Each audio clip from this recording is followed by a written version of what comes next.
terminamos ya la... No, hoy terminamos pasó ya nuestras semanas de aprendizaje. Terminamos hoy. Luego de unas 6 semanas anteriores de bastante esfuerzo. Y van a cerrar con broche de oro, ¿no? Entregando su trabajo final. He tratado de hacerlo de una manera bastante, no tan pesada, sino que lo puedan desarrollar de una manera sin mucha complicación, ¿no? Entonces no les he querido recargar mucho, pero tienen que cumplir, ¿ya? Es parte de su evaluación final. Bueno, después del descanso vamos a ver la asistencia de cada uno y ver qué alumnos han estado faltando más de lo permitido, ¿no? Porque la idea es que todos asistan a todas las clases, es lo ideal. Pero si por algún motivo faltó una vez o 2 veces, ¿no? De repente, ya hay una deficiencia en su asistencia. Y los que faltaron más, mucho peor, ¿no? Entonces hay que ver de qué manera se tiene que nivelar esas faltas. Los videos de las clases están siempre en el YouTube. Entonces ahí está en el WhatsApp también. Se envía cada vez las clases que se dan. Los alumnos que no han podido venir tienen que necesariamente verla. Se espera de que la vean, ¿no? Para que puedan estar al día. Y vamos a ver cómo nos ponemos al día antes de entregar las notas, ¿no? Porque al comenzar yo dije que parte de su evaluación era la asistencia, ¿no? La asistencia es muy importante. Es como una nota, la asistencia, ¿no? Prácticamente es una nota de clase, ¿no? Y el trabajo que les dejé en la mitad del módulo que hemos tenido, para que investigue acerca de un profeta, ese también es una evaluación, ¿no? De la mitad. Y ahora el trabajo final es el segundo trabajo que van a hacer, ¿no? El primero fue más investigación personal, exposición personal, y este segundo es investigación, pero ya una presentación escrita, ¿no? Con las ideas desarrolladas en el texto. Muy bien, a ver, vamos a iniciar entonces con la exposición de quién está faltando su exposición. A ver, vamos a ver.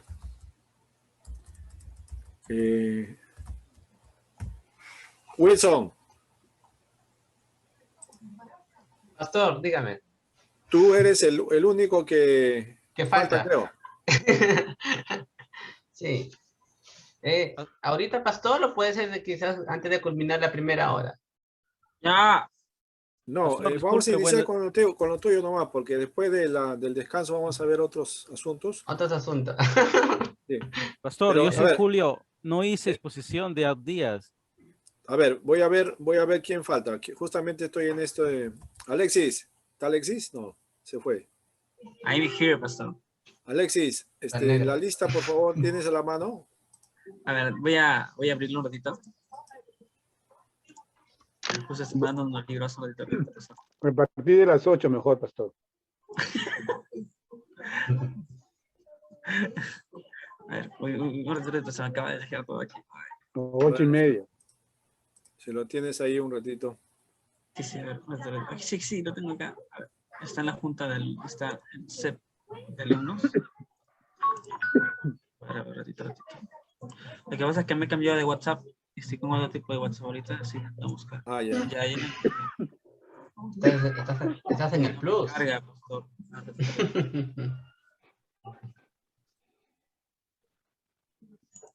También lo tenía, pero no sé dónde está ahorita tantas. A ver.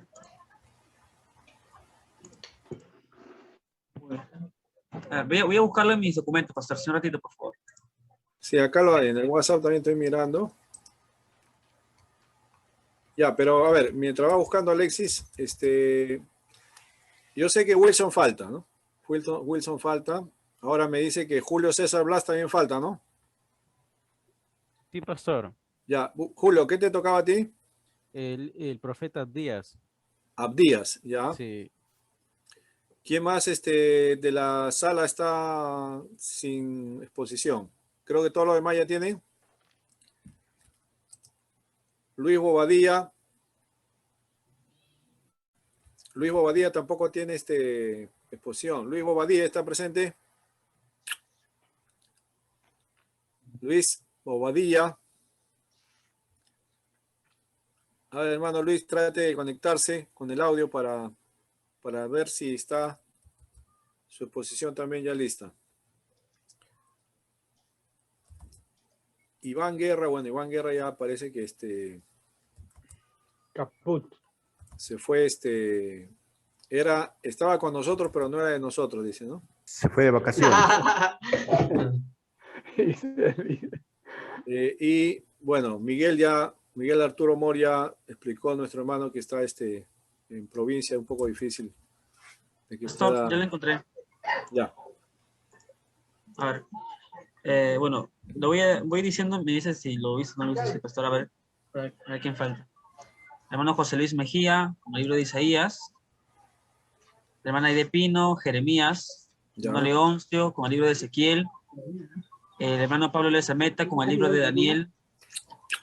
El hermano William Cabello, con el libro de Oseas. El hermano Henry, con Joel. El hermano Carlos García, con Amós. El hermano Juan César Blas, con Abdías. El hermano Max Alba, con Jonás. El hermano César Chávez, con Eas. El hermano Juan Pando, con Nahum. El hermano Arturo Díaz, con Habacuc. El hermano Daniel Seminario, con Sofonías. La hermana Jacqueline Ceballos, con Ageo. El hermano David Aurelio, con Zacarías. El hermano Yamir Girón, con Malaquías. El hermano Carlos José, con Isaías. Mi persona, con Ezequiel. La hermana Leila Murillo, con Zacarías. Y el hermano Iván, con Ageo. Ya. David Melgarejo. A ver, voy a chequear, pastor. David Melgarejo, ¿con qué libro estaba? No entró ese día, se acuerda, pastor, y se dejó al libre, que el hermano puede escoger qué libro quisiera dar la instrucción. Ya. Luis Bobadilla sí tenía libro, ¿no? A ver, hermano Luis. Tampoco, hermano. Tampoco, pastor. Ya, Luis Bobadilla y David Melgarejo. Ya voy a agregarlos acá a la lista, pastor. Ya. Bien. Entonces vamos a escuchar atentamente ahora a nuestro hermano Wilson, que ha preparado una exposición bastante profunda del libro. ¿Qué profeta te tocó? Zacarías, pastor. Zacarías, ya. Sí. Entonces vamos a escuchar a Wilson la exposición que tiene de Zacarías. Adelante, Wilson. Ay, sí. Yeah. Buenas noches a todos ustedes, hermanos. Les saludo en el nombre del Señor Jesucristo. Bueno, hoy me tocó exponer sobre el libro del profeta Zacarías. Para empezar, digamos que el profeta Zacarías es un testimonio maravilloso de la fidelidad de Dios para con su pueblo. Porque a pesar de todas las dificultades, principalmente está enfocando por las visiones y profecías que contiene el libro. Segundo, otra cosa que podemos ver, las múltiples referencias en cuanto al Mesías, ¿no? Uno de los temas que más destacas son las frecuentes alusiones al Mesías que habría de venir, es decir, a nuestro Señor Jesucristo, al cual se le llama mi siervo, el renuevo, pastor, rey. Lo encontramos prácticamente en Zacarías capítulo 9, capítulo 11, versículo 12, versículo 13 y capítulo 14. Estas profecías está relacionado prácticamente con su rechazo, muerte y también como su segunda venida. Acá vemos que también la primera venida del Mesías, dice, es decir, desde su nacimiento hasta la ascensión a los cielos después de la resurrección. No olvidemos que las profecías que vamos a enumerar fueron escritas con al menos 500 años de anticipación. La entrada triunfal de Jerusalén se puede ver en Zacarías capítulo 9, versículo 9, conjuntamente con Mateo 21, del 1 al 6. El rechazo del buen pastor, también la muerte de Cristo y la dispersión de sus discípulos, Zacarías capítulo 13. Hasta el detalle que en su muerte sería traspasado, podemos encontrarlo en Zacarías capítulo 12.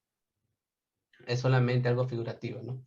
Y la segunda venida del Mesías, claro, y la segunda venida del Mesías, la conversión de Israel como nación, Zacarías capítulo 12, versículo 10, su regreso al Monte de los Olivos, Zacarías capítulo 14, su regreso con los santos, Zacarías 14. Podemos ver también su reflejo también en cuanto al libro del Apocalipsis. La referencia a los caballos y sus jinetes, lo podemos ver en Zacarías capítulo 1, versículo 8, comparándolo, ¿no?, con Apocalipsis capítulo 6, 4 y 5. A los cuernos, es decir, a los reinos y poderes futuros, ¿no?, en Zacarías capítulo 1.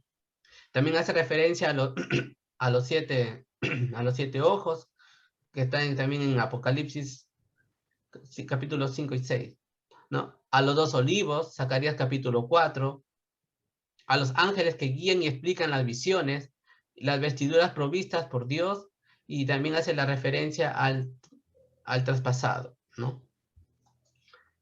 Prácticamente acá es el autor de Zacarías, un nombre que también es muy común también en el Antiguo Testamento, en la cual significa Jehová recuerda, ¿no? Su padre se llamó Berequías, es decir, Jehová bendecirá.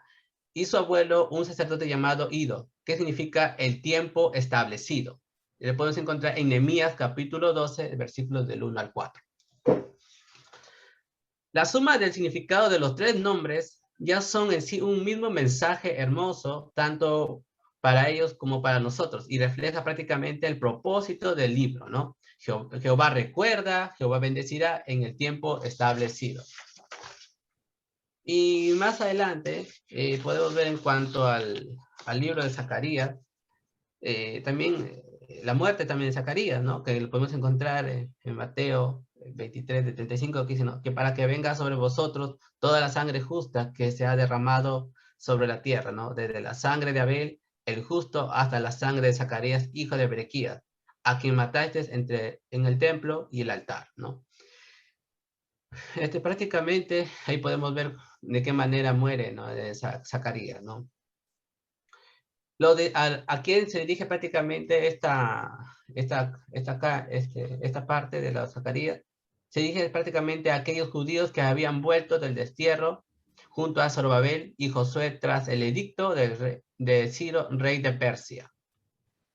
El propósito que tiene el libro de Zacarías es reafirmando el compromiso de Dios con la restauración y preservación del remanente fiel, ¿no?, que es ahora y en el futuro.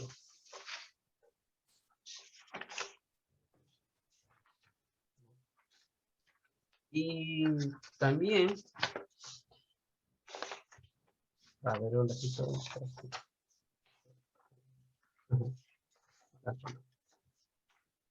Ya.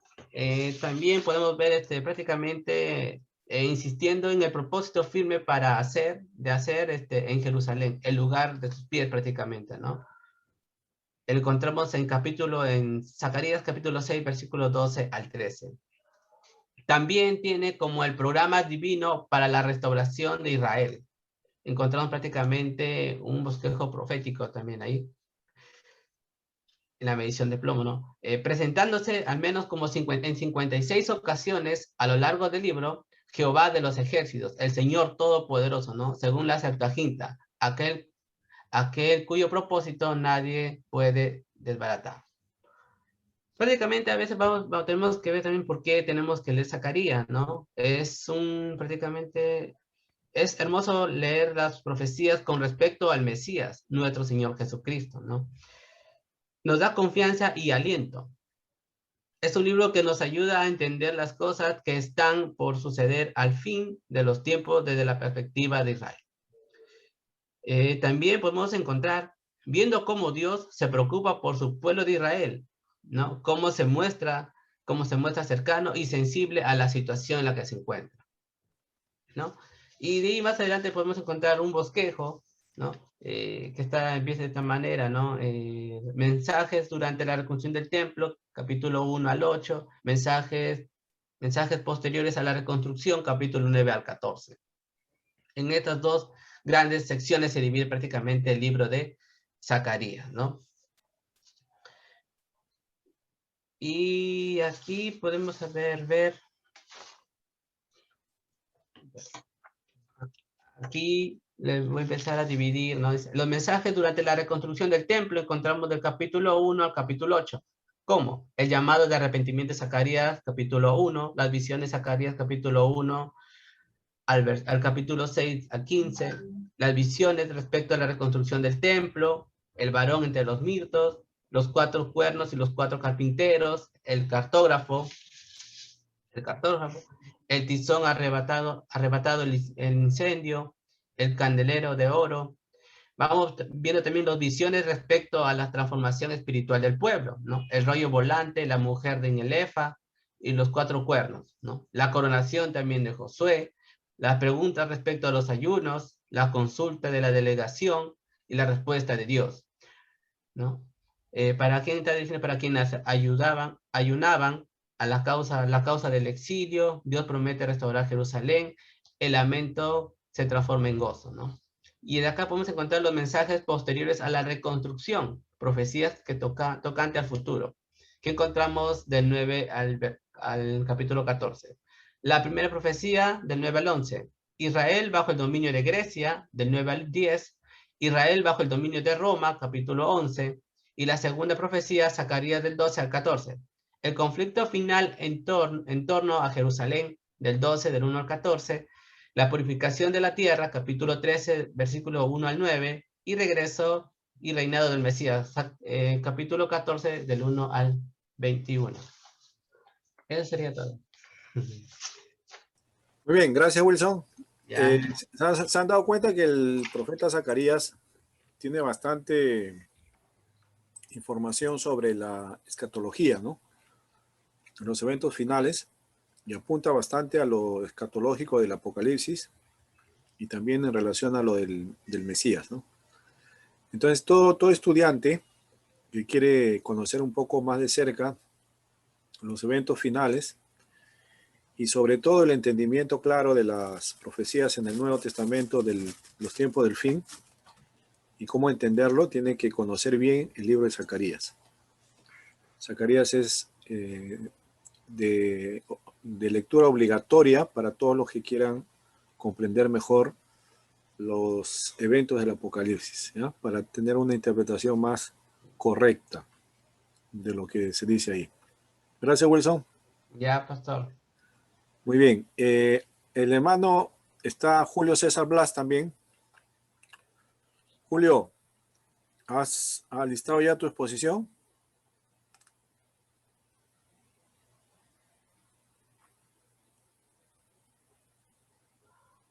Julio, no sé qué pasó con Julio, desapareció. No lo veo en la pantalla. Creo que se ha desconectado, no sé qué pasó. Le dije que le tocaba y se desconectó. O estará arreglando las cosas. Me Bien, parece, pastor, debe ser su señal debe estar fallando. Pastor. sí, hay que esperar que se vuelva a conectar. Sí. Bien, hermano Luis Bobadilla, no sé si se puede conectar o no, para que ver si tiene también su exposición. El hermano Luis Bobadilla y el hermano, el otro hermano que dije era, no, Luis Bobadilla nomás, y Yamir Girón, Yamir Enrique, Girón, ¿está? Yamir, Sí, pastor. ¿tú no has podido dar tu exposición tampoco? No, si gusta lo doy ahorita. Ya, ¿qué profeta te tocaba? Me tocó a mí Malaquías. Ya, entonces contigo vamos a continuar, Yamir. Por favor, adelante con la exposición. Ya, pastor. Bueno, buenas noches. Me tocó a mí el libro de Malaquías, así que bueno. Bueno, ¿cuál es el trasfondo histórico del libro? Bueno, Malaquías fue el último de los profetas del Antiguo Testamento. Dice, él vivió la época posterior a la reedificación del templo y a la restauración de la adoración. Dice, pero vio al pueblo volviéndose de nuevo a su vieja vida de pecados. Además de reprenderlos por su condición espiritual, predijo también la venida del Mesías. La fecha exacta de Malaquías no se sabe. Se acepta generalmente que vivió cerca de 100 años después de Ageo y Zacarías, y que participó en las reformas de Esdras y Nehemías. Un remanente había regresado del cautiverio. Un remanente había regresado del cautiverio en el 536 a.C., bajo la dirección de Ageo y Zacarías. Habían reedificado el templo en 520 a 516 a.C. Luego, 60 años después, en 457 antes de Cristo, perdón, Ezra había venido de Babilonia a Jerusalén para ayudar en reorganizar y construyó el muro. Dice, así en los días de Malaquías, los judíos habían estado de regreso de Babilonia, cerca de 100 años, curados de su idolatría mediante el cautiverio, pero dados a descuidar la casa de Dios. Dice, los sacerdotes habían vuelto indiferentes y disculpen. Ya, los sacerdotes habían vuelto indiferentes y degenerados. Los sacrificios eran inferiores, se descuidaban los diezmos, el divorcio era común, el pueblo había vuelto a su práctica antigua de matrimonios mixtos con sus vecinos idólatras. Bueno, ¿cuál es el género literario? ¿Cuál es el género de literatura del libro? Bueno, según buscaba, encontraba que el género era profecía. Bueno, en el método panorámico encontraba de qué trata y para quién está dirigido este libro. Bueno, el libro de Malaquías básicamente trata directamente sí, dice, y ¿cómo se llama? Y bueno, según encontraba, estaba buscando y decía, ¿cuál fue la razón principal por la cual se escribió el libro? Bueno, encontraba una de las razones era enfrentar al pueblo con su pecado y restaurar su relación con Dios. Así que eso es mi exposición. Y bueno. Muy bien, Yamir. Gracias por el profeta Malaquías, por la exposición que has hecho. Bueno, no entró Julio César, ¿no? Julio César Blas. No. Y Luis Bobadilla, no sé qué pasa con su audio, no se puede conectar. Quizás debe estar mal su audio, no sé. Voy a tratar de contactarme, pastor. Si alguien le puede avisar a Luis Bobadilla si tiene problemas, bueno, después le esperamos. Ya. Bien, hermanos, dejé el trabajo final. Voy a explicar un poco para que no haya confusiones. ¿Qué es lo que tienen que hacer para poder entregar correctamente? ¿Ya? ¿Todos lo vieron? ¿Lo han revisado? No. Aún no, pastor. Ya hay que revisarlo. Acá lo vamos a ver juntos un poquito para entender qué tienen que hacer. Es el trabajo que tienen que presentar la próxima semana, el próximo martes. Voy a proyectar la pantalla para que podamos ver. Acá está. Muy bien. Ahí está, ¿no? El curso que tenemos, Introducción al Antiguo Testamento, su servidor. El trabajo final. Indicaciones para la elaboración del ensayo. ¿Qué es lo que van a hacer ustedes? Van a hacer un ensayo, ¿ya? Un ensayo, y dentro de ese ensayo se van a esforzar por responder la siguiente pregunta. La pregunta es, ¿qué importancia tiene Escuche bien la pregunta, porque en la comprensión de la pregunta está la respuesta correcta, ¿no? Dice, ¿qué importancia tiene el Antiguo Testamento en la comprensión del Nuevo Testamento, ¿no? Conocemos que la Biblia tiene dos momentos, Antiguo Testamento, que hemos estado analizando juntos, y el Nuevo Testamento. Entonces, usted tiene que responder a esa pregunta, ¿no? ¿Qué importancia tiene el Antiguo Testamento en la comprensión del Nuevo Testamento? Para responder esta pregunta, debe revisar tres aspectos estudiados en clase, ¿no? Ya lo hemos visto en clase alguna información de esto. Primero, la importancia de los libros de la ley para la comprensión del Nuevo Testamento. La idea es, los libros de la ley, del Génesis al Deuteronomio, ¿tiene alguna importancia para el entendimiento del Nuevo Testamento o no? Si usted dice que sí, entonces tiene que sustentar por qué es sí su respuesta, ¿no? Si usted cree que los libros de la ley son importantes, ¿por qué? ¿No? Nos muestran esto, y en el Nuevo Testamento lo podemos ver con claridad, entonces ya me está argumentando bien su respuesta, ¿no? O sea, la idea es que mientras va respondiendo esta pregunta, tiene que estar bien sustentada, ¿no? Con algunos pasajes bíblicos, si cree pertinente, con alguna cita de algún autor que comenta esto también, no hay ningún problema, puede citar al autor que menciona esto, o las citas bíblicas también. Si usa solamente citas bíblicas, fenomenal, ¿no? Porque es un trabajo propio de su investigación propia, ¿no? Luego, segundo, el templo, los lugares inmobiliarios que representan, ¿qué representan o a quién señalan en el Nuevo Testamento? Explique cada uno, ¿no? O sea, por ejemplo, en el Antiguo Testamento hemos visto que en el templo habían cosas, ¿no? Habían lugares, lugar santo, lugar santísimo, el altar de los sacrificios, etcétera, etcétera, ¿no? Los sacerdotes. Y adentro del templo y sus espacios, sus ambientes y los mobiliarios que había, ¿qué representa o a quién señala en el Nuevo Testamento, ¿no? En el Nuevo Testamento, ¿a quién está apuntando en el Nuevo, ¿no? Tienen que ustedes explicar, ¿no? Si usted menciona tres elementos que habían en el templo, usted tiene que explicar, ¿no? Esto, ¿no?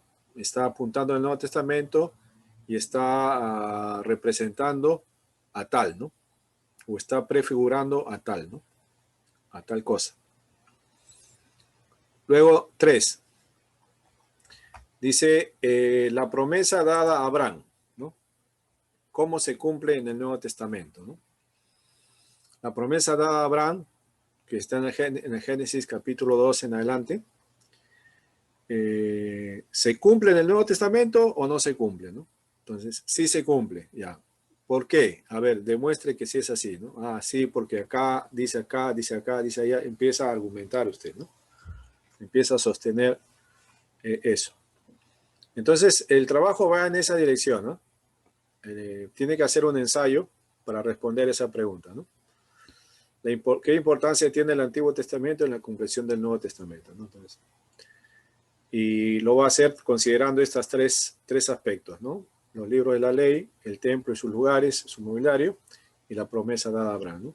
Yo ya les he puesto los tres aspectos que tienen que analizar, ¿no? Para que no sea muy pesado que lo deje solo, ¿no? Solo tres van analizando, ¿no?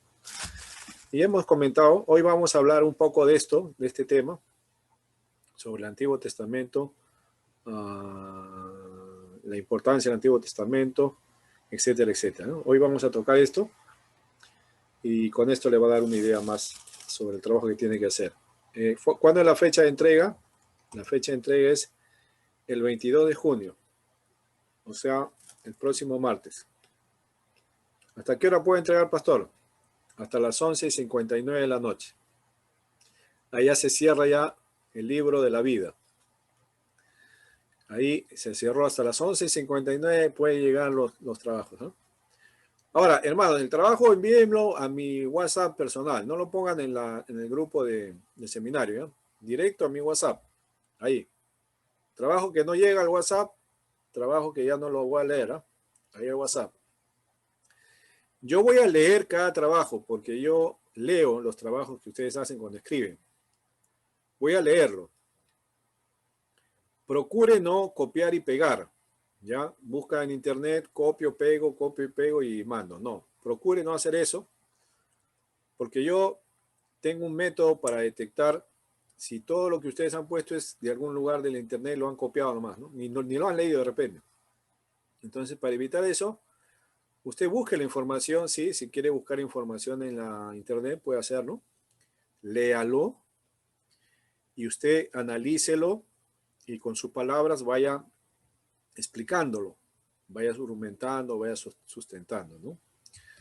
Entonces, si hay un trabajo que me entregan y el 50%, 60% es pura copia y pega, entonces prácticamente lo voy a tener que desaprobar.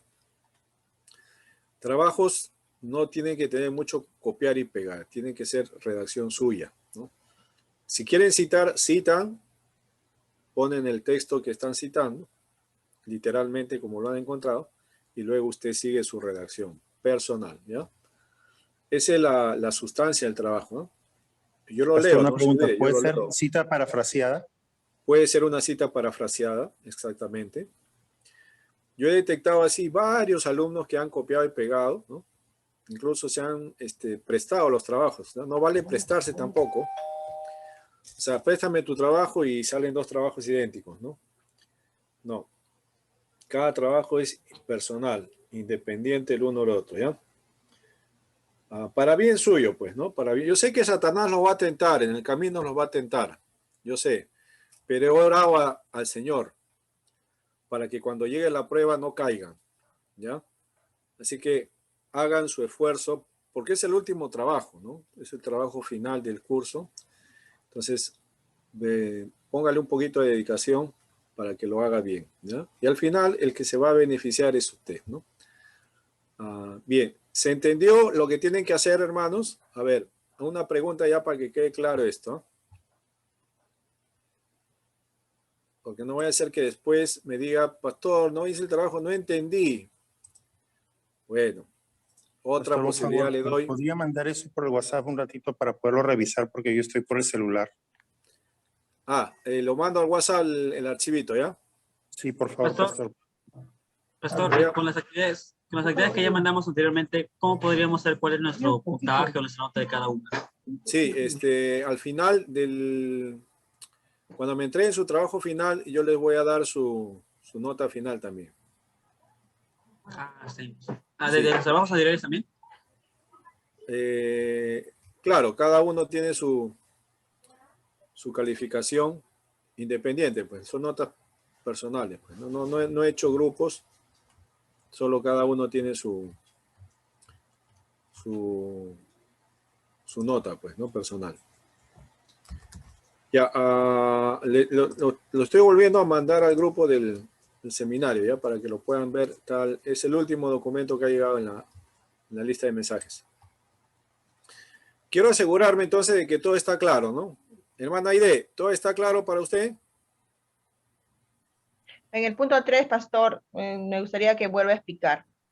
Ya, el punto 3 es la promesa dada a Abraham. Vimos que parte del mensaje del Antiguo Testamento está relacionado a los pactos que Dios hizo, ¿no? Con diferentes personajes y en diferentes momentos.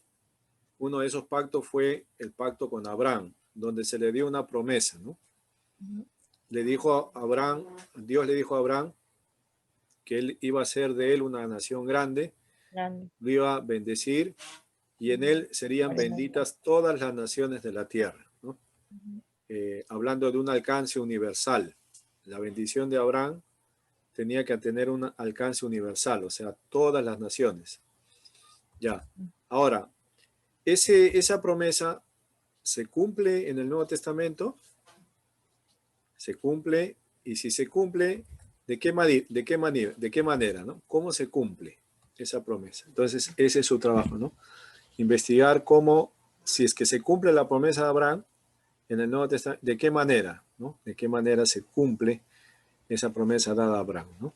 Porque recuerdan que en el Génesis vimos que la elección del pueblo a través de Abraham daba comienzo y aperturaba el inicio de una nación, la nación de Israel, ¿no? A través de los patriarcas y luego con Jacob y su descendencia, sus hijos, se iría a formar la nación de Israel. Y esa nación debería ser luz a otras naciones, ¿no? Pero era una sola nación. Hasta que llega el Nuevo Testamento, en el tiempo de Jesús, seguía siendo una nación, ¿no? Entonces, sin embargo, Dios le dio la promesa a Abraham de que en Abraham serían benditas todas las naciones, ¿no? Pero hasta antes del Nuevo Testamento, solo en la nación de Israel, el pueblo de Dios, Israel, estaba la promesa ahí, ¿no? Como encapsulada en esa nación, ¿no? Entonces, en el Nuevo Testamento, esa promesa se cumple, o sea, ahí las naciones alcanzan la bendición de Abraham. ¿Alcanzan las otras naciones la bendición de Abraham? Sí, pastor. Claro, ¿Cómo? claro. ¿Cómo? Ahora me explica, ¿no? Ya, pues. ¿No? Me explica argumentando, citando textos bíblicos si es necesario, algunos comentarios si usted cree pertinente, ¿no? Ya, ¿cuántas hojas necesitan para responder este ensayo? 3 hojas mínimo, máximo 5, ¿no? Ya. No necesita escribir mucho. De repente una hoja para cada pregunta es suficiente. 3 puntos, suficiente, responde un ensayo, ¿no?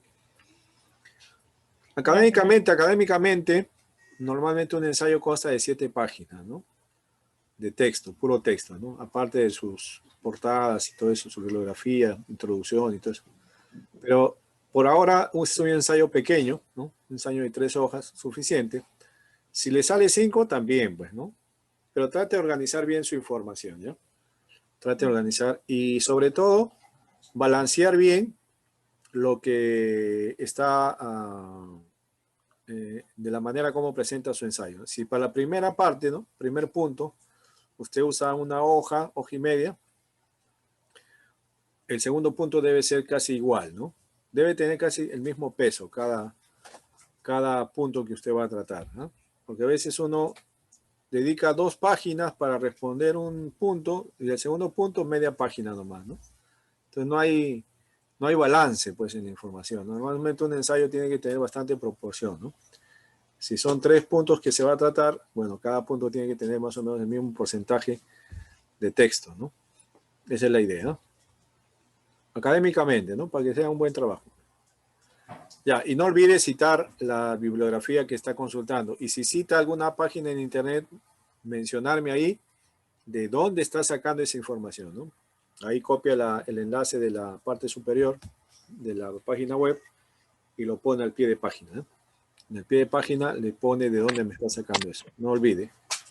Pastor, Las una citas consulta. En el son muy caso de las importantes. Biblias, Sí. en este caso, por ejemplo, para algunos trabajos, yo antes usaba la Biblia no con concordancia, sino la Biblia de estudio, ¿Ya? que normalmente tiene textos paralelos. Uh-huh. Y los textos paralelos nos sirven para ir a un texto, a otro texto. ¿Eso hay que citarlo o solamente lo mencionamos? No. ¿Cómo sería ahí? Ahí no, ahí me cita el pasaje bíblico nomás. O sea, usted va a hacer una, ¿cómo se llama? Es una... ¿Paralelismo? Lo que tiene la Biblia Thompson, ¿no? La Biblia Thompson tiene Sí. esa secuencia, usted me dice. Claro, lo que pasa es que yo trabajo con la Reina Valera y con otra más, y normalmente eso nos permite hacer por ejemplo, hay pasajes paralelos o de observación, y eso a veces uno los va siguiendo, va al otro pasaje y ese pasaje te lleva a otro pasaje y así, ¿no? Entonces, sí. La Thompson es más completa, ¿no? Pero aquí es más sencillo. Sí, está bien. No, bueno, esos son pasajes nomás, ¿no? Usted cita el pasaje que está usando, lo cita, lo menciona. No necesita citar que sacó de la Biblia Thompson o otra Biblia, ¿no? Solo el pasaje bíblico. Más las referencias tienen que ver con algún comentario de algún autor o algún libro, ¿no? O alguna página de internet. Muy bien. Ya está claro entonces, ¿no? Hermano, Pablo, ¿todo claro? Pastor, ¿nos puede dar un alcance de la pregunta 2? El 2, ya. La pregunta 2 viene a... El templo, los lugares mobiliarios que representa a quién, qué representa o a quién señalan en el Nuevo Testamento, ¿no? Sí. O sea, por ejemplo, en el Antiguo Testamento se hizo el templo, ¿no? Revisamos bastante el templo, los sacrificios del templo, cuál era la finalidad, las ofrendas del templo, las fiestas también que se hacían, ¿recuerdan? Ya. Todo eso que hemos estado revisando en el Nuevo Testamento representa algo o alguien. Por ejemplo, si usted considera, ¿no? Los sacerdotes. En el templo, los sacerdotes eran los que representaban a Dios delante del pueblo y al pueblo delante de Dios, ¿no? Eran los intercesores, los sacerdotes, la función que realizaban los sacerdotes, ¿no? En el Nuevo Testamento, ¿no? Estos sacerdotes, ¿a quién están apuntando? ¿O a quién? ¿A alguien o no? ¿O solo ya ese panorama del sacerdocio murió? En el Nuevo Testamento acabó y ya en el Nuevo no pasa nada, ¿no? O algo está apuntando que se cumple en el Nuevo, ¿no? Por ejemplo, los sacrificios, ¿no? Los sacrificios que se hacían, el holocausto, la ofrenda por el pecado, etcétera, todas las ofrendas que hemos visto, ¿no? ¿Estaban apuntando a alguien o no? ¿Estaban apuntando a alguien o representaban a alguien en el Nuevo Testamento? ¿Ya con el Nuevo Testamento nos damos cuenta a quién estaban apuntando? ¿O no? ¿O ahí nomás muere? Ya no tenía nada que ver con el Nuevo. Sí, apunta a alguien, ¿no? Entonces, eso es lo que tienen que investigar, ¿eh? Porque la idea del Antiguo Testamento, o sea, el Antiguo Testamento está direccionándose o apuntando a algo que se va a cumplir en el Nuevo. Por ejemplo, los profetas, ¿qué anunciaban? ¿No? Las cosas que iban a ocurrir en relación, muchos profetas, no todos, pero la gran mayoría apuntaba a la redención de Israel, ¿no? Hablando del Mesías. Pastor. Sí.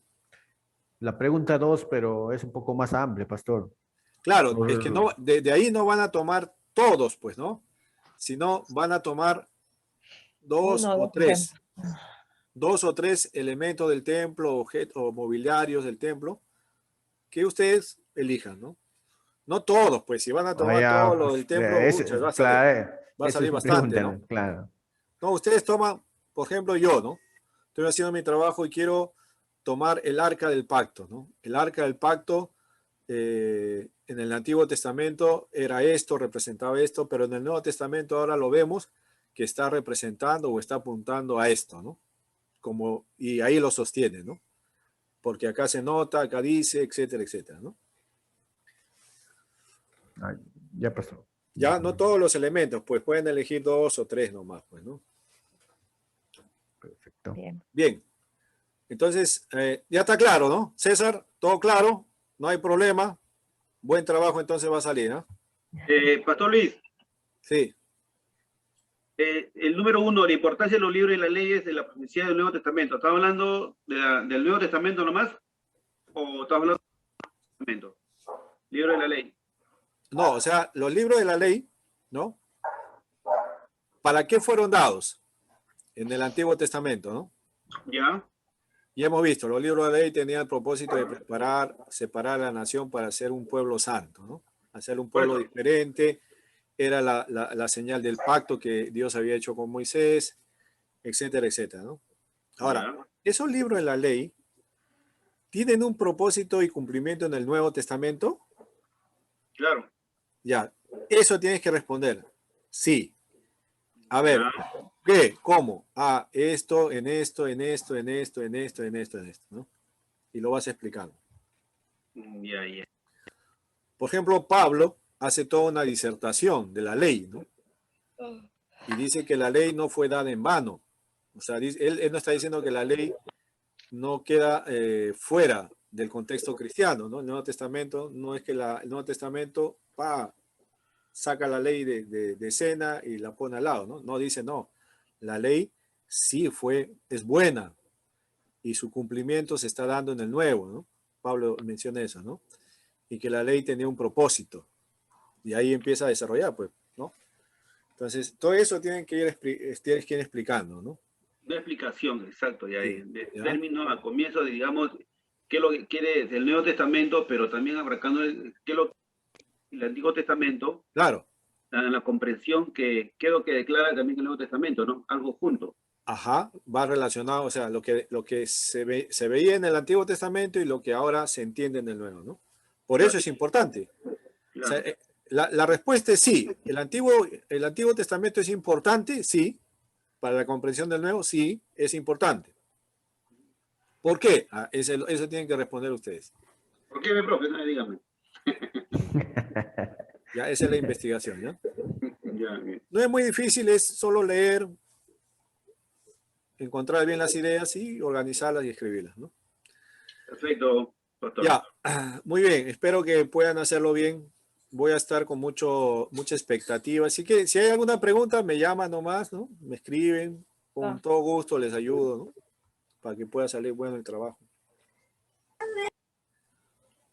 Ya, hermanos, ahora quiero mostrar algo para esta clase.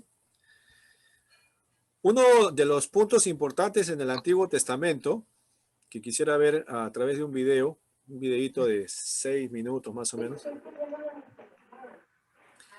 es la parte de lo que es la comprensión del contexto del Nuevo Testamento, del Antiguo Testamento, por ejemplo.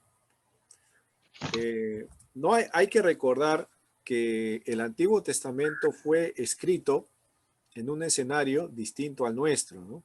Es un escenario totalmente distinto, un tiempo distinto, costumbres distintas. Es el mundo oriental, ¿no? En el Medio Oriente fue escrito el Antiguo Testamento en diferentes periodos, ¿no? Como hemos estado analizando, periodos bastante antiguos, y que los usos y costumbres de esos tiempos y en esas tierras eran totalmente distintas a las nuestras. Muchos de los errores que se cometen al estudiar el Antiguo Testamento y al tratar de entenderlo, es que entramos con una mente occidental, o sea, nosotros somos occidentales. Entramos con nuestra mente occidental y tratamos de entender el Antiguo Testamento de nuestra óptica occidental, ¿no? Nuestras costumbres occidentales, nuestra formación occidental, y empezamos a leerlo con esos lentes. Y muchas veces no vamos a sintonizar con la correcta comprensión del Antiguo Testamento, porque el Antiguo Testamento fue escrito con otro pensamiento distinto al nuestro y con otras costumbres, sobre todo. Eso es lo que se llama el contexto del Antiguo Testamento. Ya, el contexto en el cual se desarrolló el Antiguo Testamento, que acompañó al momento que los escritores estaban desarrollando a cada uno su tratado, ¿no? Entonces, eso es muy importante, hermanos, que ustedes conozcan bien el contexto del Antiguo Testamento, ¿no? Para su mejor comprensión y entendimiento de las cosas que están sucediendo. Por ejemplo, ¿no? ¿Cómo era, ¿no? La educación en el Medio Oriente, por ejemplo? ¿Cómo era la educación? ¿Cómo se educaba la gente en el Medio Oriente, ¿no? Y si vamos a un aspecto más cercano, ¿cómo era la educación en Israel? Que es el tema de estudio de nosotros, ¿no? ¿Cómo es que el israelita se educaba? ¿Quiénes eran los educadores? ¿Cuáles eran las funciones de las mujeres, por ejemplo, ¿no? Acá hay algunas hermanas presentes. En el Antiguo Testamento, ¿cuáles eran las funciones de las mujeres, ¿no? ¿La mujer tenía alguna representación dentro de la sociedad o no? ¿No? ¿Cuáles eran la forma como se iba transmitiendo, por ejemplo, ¿cómo se llama? La herencia familiar, ¿no? cómo ellos se organizaban, cómo era un hogar en Israel, por ejemplo, ¿no? En los tiempos del Antiguo Testamento. ¿Cómo era un hogar? ¿Era así como nosotros, mamá, papá, hijos, es un hogar? ¿Cuál era el hogar para ellos, no? ¿Cuál era el hogar para ellos? Era distinto al nuestro, ¿no? Ellos se organizaban en grupos, en clanes familiares, ¿no? Era un conjunto más grande, una familia más grande donde había un patriarca, un representante de ese clan, ¿no? Que dentro de ese clan habían diferentes subfamilias, ¿no? Que conformaban todo el grupo familiar. Entonces era distinto, ¿ya? Era distinto. Entonces todo eso tienen que ustedes conocer bien de cerca. Y no se olvide, sí, ya estamos grabando también, se está grabando por si acaso. No se olvide que para poderse informar de esto, usted necesita ayudas, ¿no? Toda esta información de del contexto del Antiguo Testamento lo puede encontrar en algunos libros. Uno de los libros que es muy sencillo de leer y no es tan difícil de encontrar es Usos y Costumbres en las Tierras Bíblicas. No sé si alguien lo ha leído o alguien lo tiene. Este libro es bastante útil, les puede ayudar bastante a su comprensión del Antiguo Testamento, ¿no? Usos y Costumbres de las Tierras Bíblicas, de Editorial Portavoz, una editorial bastante conocida, ¿no? Cómo eran las casas, por ejemplo, en Israel, ¿no? La posición de los padres en el hogar, el nacimiento y cuidado de los niños, la religión en el hogar, ¿no? Cómo se desarrollaba la expresión religiosa en el hogar, cómo eran los matrimonios, ¿no? La muerte y cómo ellos entendían la muerte, ¿no? Pastor El Luis. cultivo y cosecha de los olivos, ¿ah? ¿Sí? Pastor Luis, en el Antiguo Testamento estaba leyendo un libro que a partir de 12 años dice se adquiría la mayoría de edad. A los 12 años. Sí. Sí. ¿Ese es correcto? Sí, a los 12 años entraban dentro de a ser parte de la sociedad masculina, ¿no? Digamos, como el DNI de ahora, ¿no? Eran reconocidos como ya parte de los varones de Israel, ¿no? Ya podían participar de la sinagoga, en un caso cuando el tiempo de la sinagoga, podían ya hacer preparativos para su futuro matrimonio, podían alistarse para ir a la guerra, para combatir, ¿no? O sea, ya como que eran reconocidos legalmente, socialmente, ¿no? Dentro de la comunidad. Había toda una celebración para esto, ¿eh? Donde se presentaba al muchacho ya a los 12 años, ¿no? Ese era a las mujercitas también, ¿no? Tanto al varoncito como a la mujercita también se le presentaba, ¿no? Era costumbres de esos tiempos, ¿no? Bien, entonces este libro les da algunos alcances, ¿ya? Este libro se llama Usos y Costumbres de las Tierras Bíblicas. Los oficios, por ejemplo, ¿no? Los animales que domesticaban, cómo eran los viajes por tierra, por mar, ¿no? La esclavitud, etcétera, etcétera, ¿no? Hay bastante información en este libro. Si le interesa, ¿no? Lo puede buscar en internet. Creo que este sí está de manera gratuita, ¿no? Entonces, no hay problema. El libro se llama Usos y Costumbres en las Tierras Bíblicas. El autor es Fred White. Acá lo voy a poner para que ustedes los puedan ver y no tengan dificultades. Esto debe ser parte de su biblioteca. Esto debe ser parte de su biblioteca digital para que lo puedan tener, ¿ya? Ahí está. Es Usos y Costumbres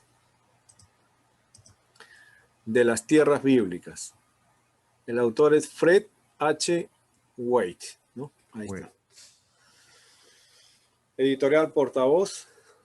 Lo pueden buscar en internet. Si quiere yo se lo envío también, no hay problema. Yo también lo tengo ahí, siempre lo consulto. Y hay toda Pastor Luis. Sí, Mejor sí. envíalo al grupo, pastor. Pastor Ya. Luis. Ajá. Pastor Luis. Dime. Para no tener problemas, mejor envía al grupo, por favor. Ya. Ya, está bien. Lo voy a enviar, no hay problema. Gracias, pastor. ¿No? Ahí está, moradores en la tienda de campañas, casas de un solo cuarto, camas de más de una habitación, alimentos y modo de prepararlos, costumbres a la hora de las comidas, cenas y banquetes especiales, disposición oriental para agasajar un huésped, las actividades diarias, sus vestidos y ornamentos, nacimiento y cuidado de los niños. Por ejemplo, esta parte del nacimiento y cuidado de los niños, ¿no? Interesante, ¿ah? Cómo a los niños, desde que nacía, o sea, desde la concepción, desde el vientre de la mamá, le iban dando títulos. Interesante, ¿no? Tenía un título para cuando el niño estaba en el vientre, luego cuando nacía tenía otra forma de llamarlo, luego cuando nacía, ¿no? Luego cuando estaba amamantándose tenía otro nombre, luego cuando dejaba de amamantarse le daban otro nombre. O sea, había todo un seguimiento al desarrollo de la vida, ¿no? Y le asignaban cada cierto, un nombre en cada tiempo, ¿no? A la mujercita, por ejemplo, la virginidad. ¿Qué conceptos habían de la virginidad en Israel, ¿no? Interesante. Bien, eso, quisiera pasar un videito con ustedes para ver un poco este tema de las costumbres antiguas de las tierras bíblicas, ¿ya? Vamos a tomar atención un poco a esto para que podamos entender y luego hacemos ya la presentación del tema. A ver, atención al video que voy a pasar, ¿no?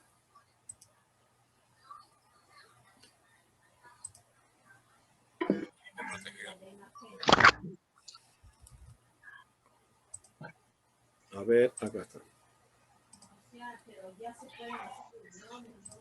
Durante la noche, el pastor lleva a sus ovejas a un corral rodeado de espinos para que los animales salvajes o los ladrones no puedan entrar en él.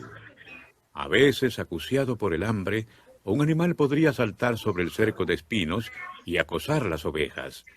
Tal situación determina la diferencia entre el verdadero pastor que ama a sus ovejas y el jornalero que solo trabaja por el dinero. El verdadero pastor está dispuesto a dar la vida por sus ovejas.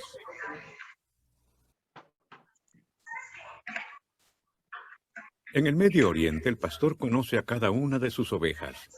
Anda siempre delante de ellas y las conoce por su nombre. Las ovejas lo conocen y confían en él. Jamás seguirían a un extraño. Por eso, cuando el pastor llama a las ovejas, solamente las que son suyas le responden.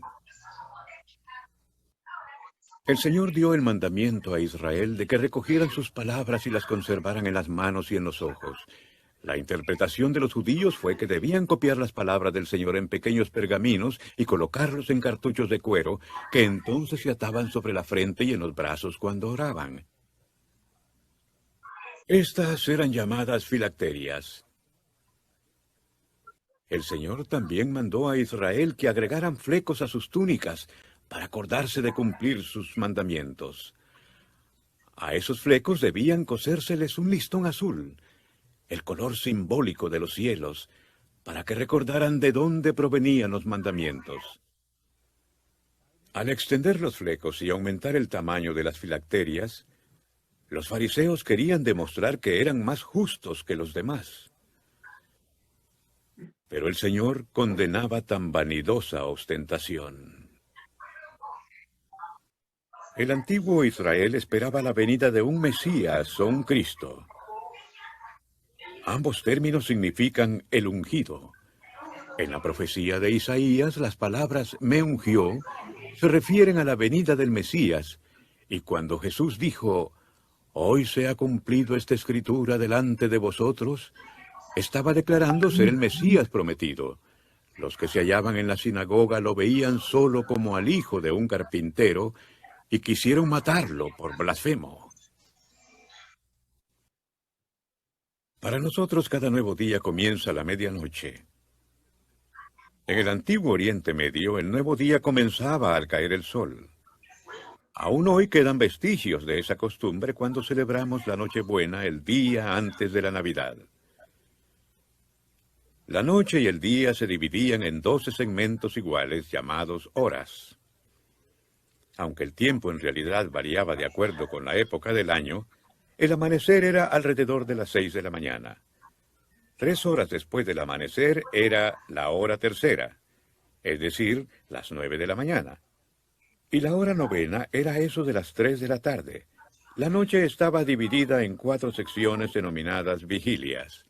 La palabra vigilia proviene del idioma latín y significa estar velando o vigilando, tarea que le correspondía de noche a los soldados. Las vigilias empezaban al caer el sol y terminaban a las 9, a medianoche, a las 3 y a las 6. La palabra Getsemaní significa prensa de aceite. En el jardín de Getsemaní colocaban las aceitunas en canastas y las prensaban bajo gran peso para extraerles el aceite.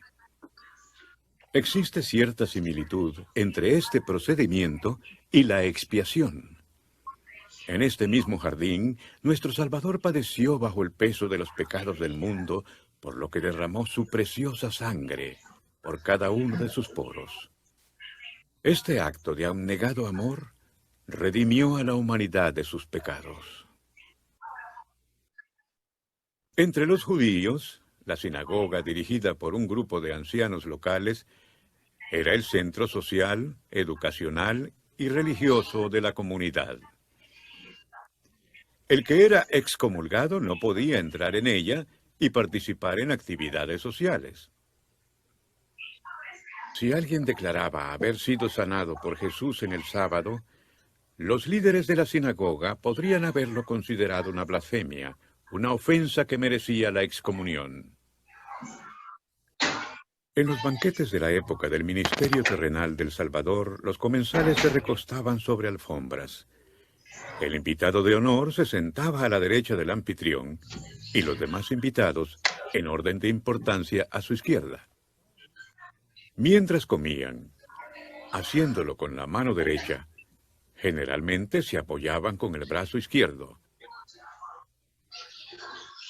La persona ubicada al frente se recostaba próximo al pecho de quien estaba inmediatamente detrás suyo, y así lo hacían todos, aunque en realidad sin molestarse unos con otros.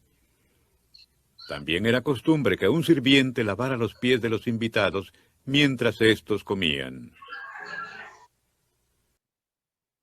La vestimenta principal, tanto de los hombres como de las mujeres, era la túnica. Esta era como una bolsa con aberturas para la cabeza y los brazos. Para ceñirse la cintura, se usaba una faja de cuero o de tela plegada como cinturón. Cuando trabajaban, la túnica solía estorbarlos y entonces la recogían metiéndola bajo el cinturón, lo cual les permitía mayor libertad de movimiento. A esto llamaban ceñirse los lomos. En el lenguaje del Evangelio, ceñid vuestros lomos significa que debemos prepararnos para trabajar y servir en el reino de Dios. Para llevar dinero consigo, se usaban bolsas de diferentes tipos, incluso algunas cosidas a una faja o colgadas de un cinturón. Una alforja era como una bolsa de viaje, llamada a veces bolsa de mendigos, en la que los viajeros llevaban comida y otras pertenencias.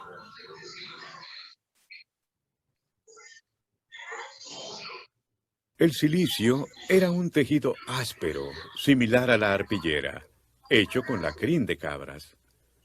Puesto que era muy incómodo llevarlo a la vista sobre la piel, simbolizaba el dolor y las tribulaciones que padecía la persona.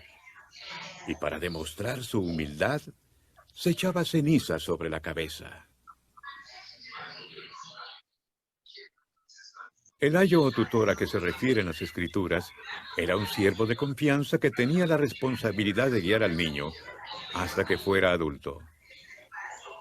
Debía llevarlo a la escuela para que recibiera de un maestro una educación formal. La ley de Moisés fue como un tutor hasta que vino el Salvador con una ley superior. Una amplia variedad de infecciones de la piel se clasificaba como lepra. Una erupción rojiza podía degenerarse en escamas blancas y convertirse en llagas vivas. Con frecuencia el mal penetraba hasta los huesos y afectaba los órganos y las coyunturas, deformando entonces las extremidades. La lepra era la enfermedad más espantosa en la Tierra Santa. Cuando una persona la padecía, tenía que ser examinada por un sacerdote, y si éste la declaraba inmunda, no se la consideraba digna de participar en ordenanzas sagradas ni de vivir en la comunidad. Una vez sanada, la persona leprosa era declarada limpia por el sacerdote y admitida de nuevo en la sociedad.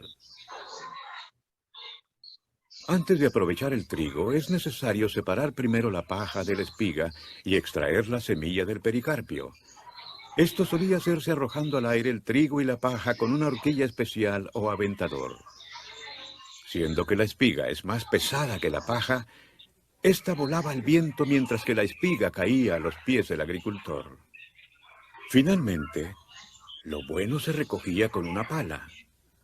Una vez que el trigo se almacenaba en un granero, el terreno se limpiaba al quemarse la paja sobrante. Juan el Bautista advertía a la gente que llegaría el día en que el Hijo de Dios habría de usar el aventador del juicio para separar a los justos de los inicuos. Aunque las sinagogas estaban presididas por los ancianos de Israel, la congregación participaba en las enseñanzas que allí se impartían. Después de leer pasajes de las Escrituras, el lector los explicaba y la congregación participaba haciendo preguntas y comentarios. Pablo aprovechó estas oportunidades para enseñar el Evangelio en las sinagogas. El día de la fiesta de esponsales, la novia era asistida por sus ayudantes, mientras que el novio se reunía con sus amigos. Los amigos y el novio pasaban entonces a buscar a la novia para llevarla a la fiesta. Con gran expectativa, los amigos y vecinos formaban fila a lo largo del camino para integrar la procesión. Si el novio se demoraba, todos tenían suficiente aceite en sus lámparas hasta que él llegara. Al fin se oía el clamor: ¡aquí viene el esposo! Las ayudantes dejaban a la novia y corrían a la calle para alumbrar la entrada del novio.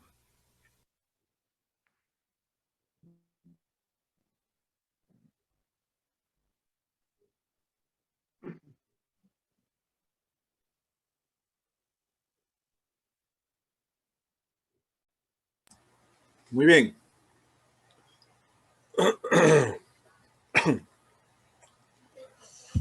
Bueno, esa es parte de del estudio del contexto del Antiguo Testamento, ¿no? Hay más, hay mucho más, pero se puede usar como referencia. El libro que les he dejado, bueno, hay mucho más, ¿no? Este es de una parte, un extracto de lo que hay más, ¿no? Bien, llegó el hermano, a ver, creo que no ha llegado, Julio César Blas. Sí, aquí estoy, me botó el internet, estaba fallando. Julio, ¿Sí? A ver, por favor, ¿tendrás tu exposición? Sí. Ya, a ver, ayúdanos, antes de ir al descanso, de repente ya terminamos con la exposición todos. Sí. ¿Qué profeta te tocó? Abdías. Es un libro bien grande. Abdías, sí, es grandazo. Ya, vamos a escuchar a Julio César, ¿ya? Adelante. Yeah. Bueno, a mí me tocó el libro Abdías.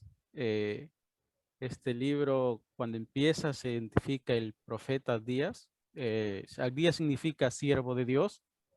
Pero también en el libro, en todo lo que es Antiguo Testamento, vamos a encontrar que este nombre era muy común.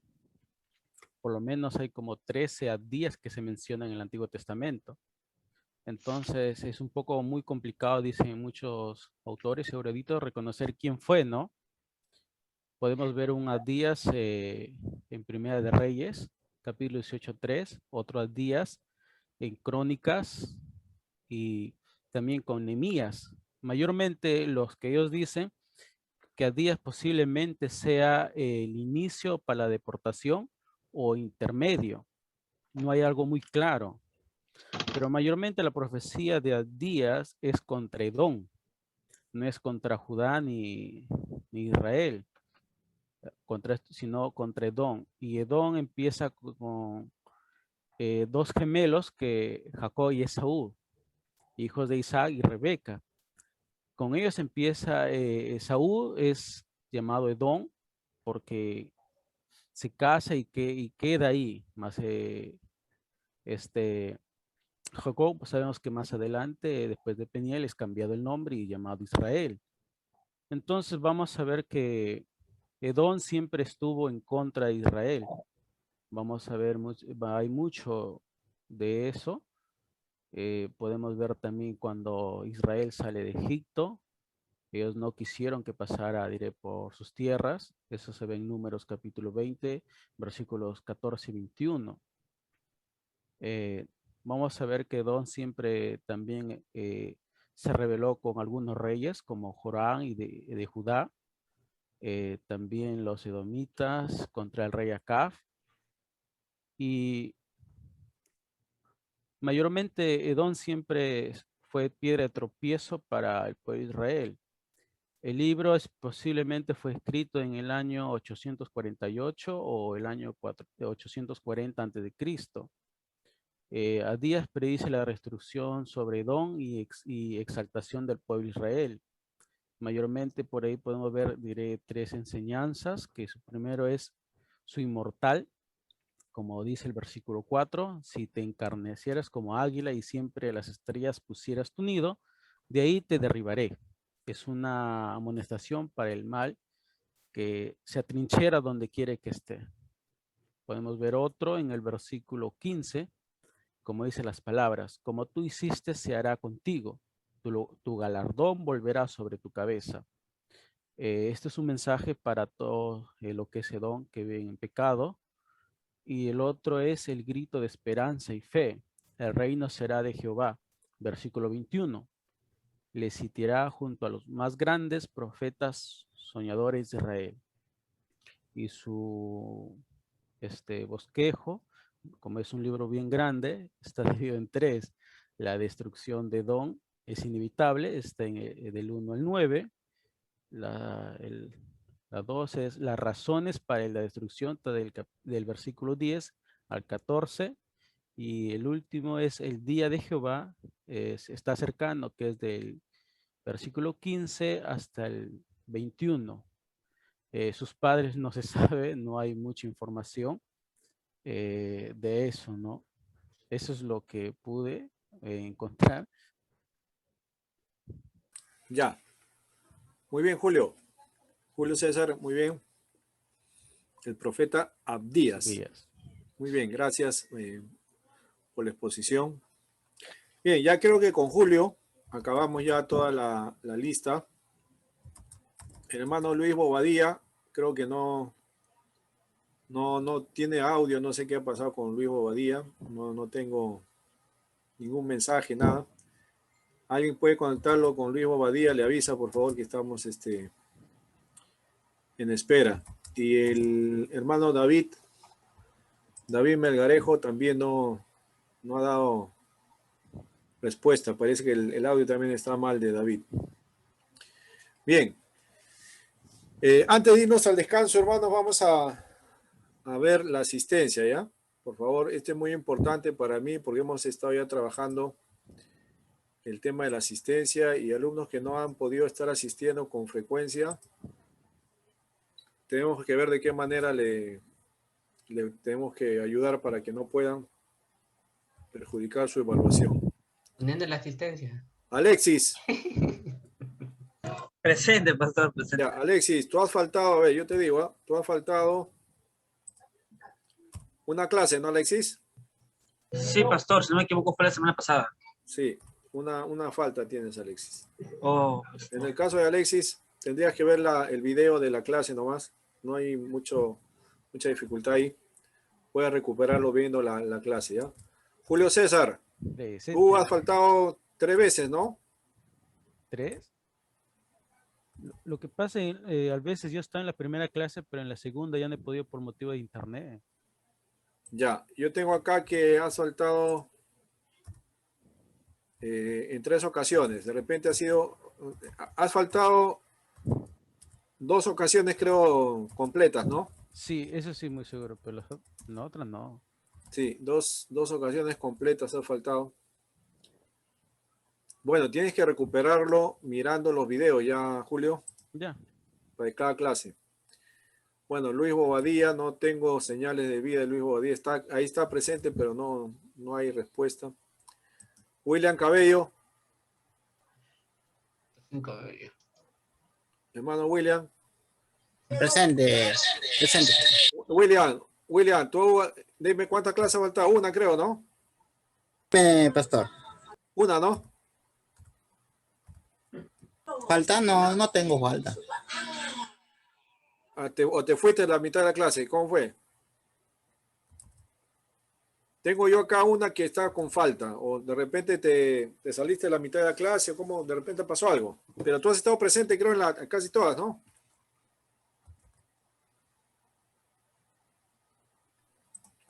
Wilson Chapa, tú sí, Wilson. Sí, pastor, aquí estoy. Tú has faltado 3 también, Wilson. He estado también con falla de internet, solamente asistía creo, si no me equivoco, 40 minutos en el segundo, en el primero o en el segundo, así ingresaba. Ajá. César Chávez. Dígame, profe. César Chávez está presente en todas las clases. Así es, pastor, desde el comienzo. Leoncio también. Firma, positivo, todas. Está bien. Johnny Díaz. Arturo. Presente. Johnny, a ver, déjame confirmar. ¿Tú has faltado una? Sí, una. Está bien, perfecto. Carlos García. Presente. Carlos sí estuvo presente en todas las clases. Afirma, pastor. Gastelu también. Sí, pastor. Gastelú es, ¿no? Gastelú, sí, pastor. Sí, Gastelú. Estuvo presente en todas las clases, Gastelú. Yamir.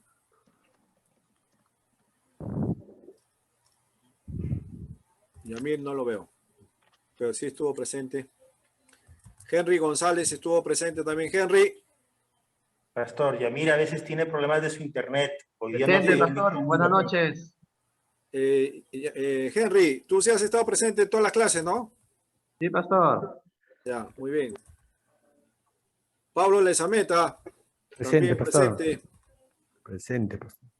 José Luis Mejía también presente en todas las clases. Sí, pastor, presente. David Melgarejo. Ahí con David he tenido problemas, no lo he podido conectar a David. Ha estado presente, pero no me ha presentado la exposición. Iván Melgarejo. Pastor, ¿me escucha? Sí. Presente, Melgarejo David. Ya, David, ya. David, tú has estado presente todas las clases también, ¿no? Sí, pastor, en algunas capaces entré un poco tarde. Solamente te falta tu exposición, ¿ah? La tengo. Cuando ya, ahora la vas a dar ahorita, espérate un ratito. Iván ya dio su exposición. Miguel Mor también estaba una vez nomás faltó, ¿no, hermano? Una vez nomás, ¿no? Sí recuerdo que no. El pastor Yamir presente. Yamir Girón, ¿no? Sí, pastor. Ya. Yamir Girón, está bien.